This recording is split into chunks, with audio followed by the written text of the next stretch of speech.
Hai guys, welcome back. Hari ini ada gue, Shanika, dan juga ada Zaki di sini. Kita ngapain hari ini, Dir? Oke, gue pengen tahu nih perbedaan pergaulan antara Shanika dan Zaki. Dari question number 1 dulu ya. Apa hal teraneh atau gosip teraneh yang pernah kalian dengar pas zaman-zaman waktu kalian masih sekolah? Yang Gosip apa nih? Sex related. Sex related gossip. Kalau sekarang sih kayaknya itu bukan weirdest ya, cuman at the time kayaknya menurut gue itu aneh banget. Soalnya baru pertama kali kan di umur-umur segitu denger kalau ada semacam sex party gitu, tapi isinya cowok-cowok gitu sejenis gitu. No offense ya. Waktu itu gue belum terbuka sama hal-hal yang kayak gitu kan.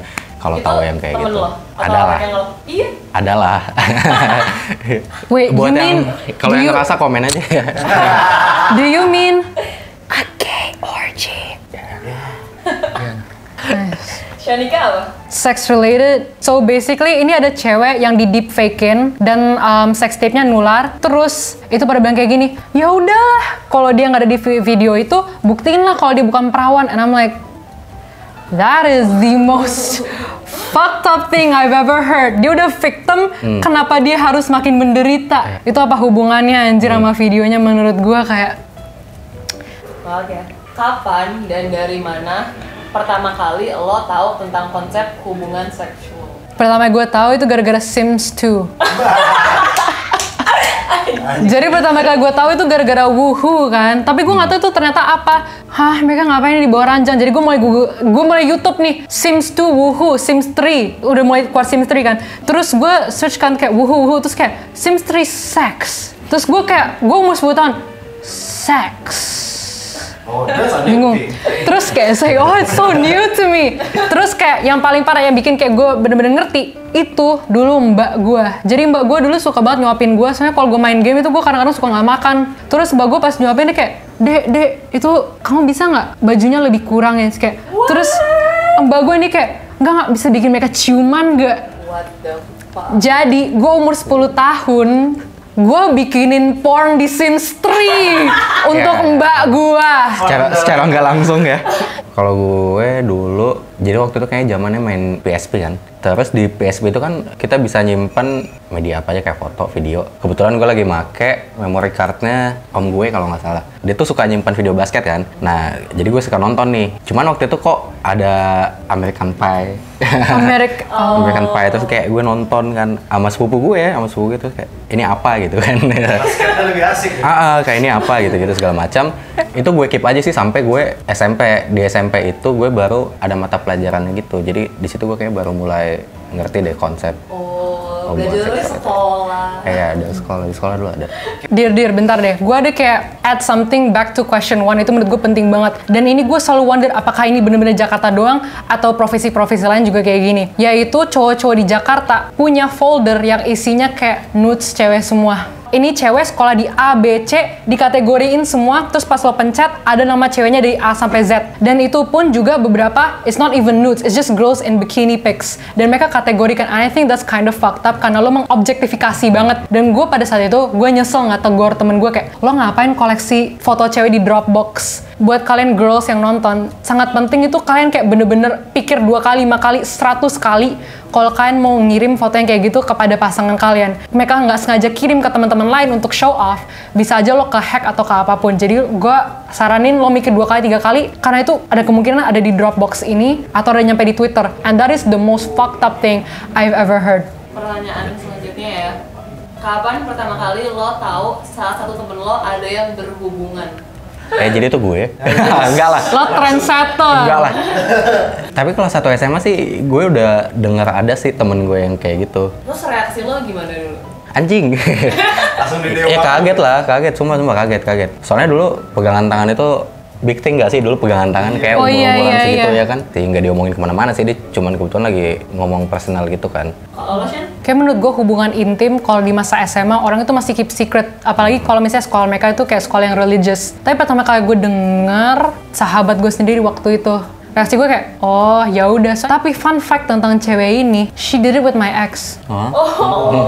Jadi itu makin sakit lagi. Tapi I never did it with my ex, jadi gue udah kayak, apakah kalian pernah diajarin tentang konsen? enggak.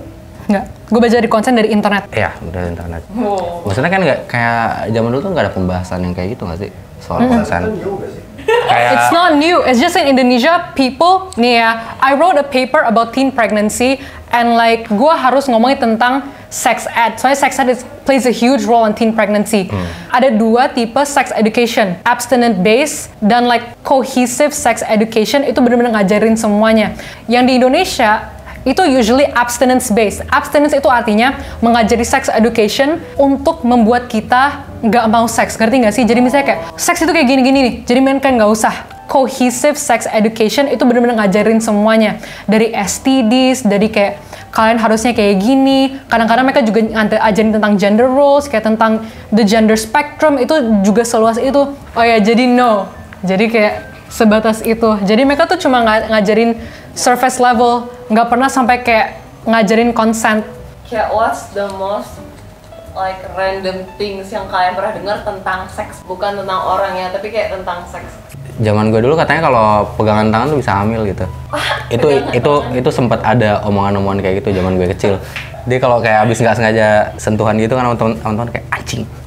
Hamil. Ah beneran, jadi kayak kalau megang teman cewek lu sih kita, besok gue harus ketemuin orang tua kamu dong. Kayak gue harus tanggung jawab gitu. Besok gue harus melamar orang tua.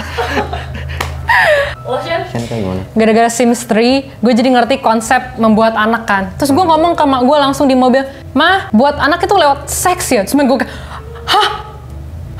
Kayak, kamu?" Besokan harinya, bokap gue kayak, "Shan, enggak ya, jadi mama sama papa itu pas nikah, pokoknya kita dikaruniain, kita pegangan tangan, terus kita doa ke Tuhan, dan kita karuniain sama kamu." Jadi kayak mereka trying to Ya. kayak obliviate the fact that they had. Oke, last questions ya. Apa yang kalian ketahui sekarang yang you wish you know atau diajarin pas kalian masih SMA? Mungkin anak-anak umuran kita tuh lebih banyak yang tahu tentang sex ed based on their experiment gitu kan. Nah, menurut gue ada baiknya kalau itu jadi bagian dari pendidikan formal kayak yang gue dulu alamin waktu SMP. Once lo dapet kejadian-kejadian gak terduga kayak si Shanika nih yang main Sims terus jadi kepo kan, jadi kepo tentang gimana dia bisa jadi gitu. Lo udah nggak sepenasaran itu gitu loh, jadi nggak banyak mau coba-coba gitu. Jadinya lo punya dasar buat lo consider sesuatu sebelum lo ngelakuin gitu. About me, it's about like probably adding more things into sex ed. Kayak misalnya kayak banyak perempuan yang suka pakai banyak produk untuk mewangikan vajayjay mereka, tanpa mereka tahu sebenarnya vajayjay mereka itu nggak butuh banyak chemicals. Jadi there are like some healthy bacteria, if I'm not wrong, sorry. Tapi itu kayak protect your vajayjay untuk kayak sehat. Dan kalau lu malah membunuh mereka, itu malah bisa kayak makin parah.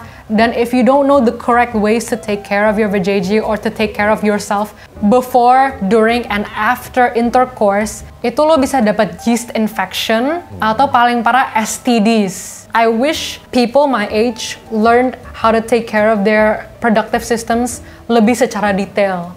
Dan juga tentang kayak jejak digital. Recently, I've seen a lot of people underage melakukan kayak adult things. And they say it's like freedom of expression. But at the same time, you're also underage. Jadi menurut gue, sekolah itu harus lebih berani kayak gini loh. Manusia itu pasti membuat kesalahan. Mau sesuci apapun kita, menurut kita itu kayak harus diinformasikan gitu loh. Jadi kayak I feel that's something you need to teach, ya nggak sih? Iya, setuju. Oke, jadi kayaknya ini yang bisa gue share dan ini yang bisa Shanika share. Gimana kalau menurut kalian? Kalian punya pengalaman sendiri? Ada yang mau ditanyain, ada yang mau disanggah? Jump in ke Suara Jakarta dan Sunset aja ya. Di link bawah ya kalau kalian mau tahu lanjutan percakapan ini. Thank you so much guys for watching. Bye, see you.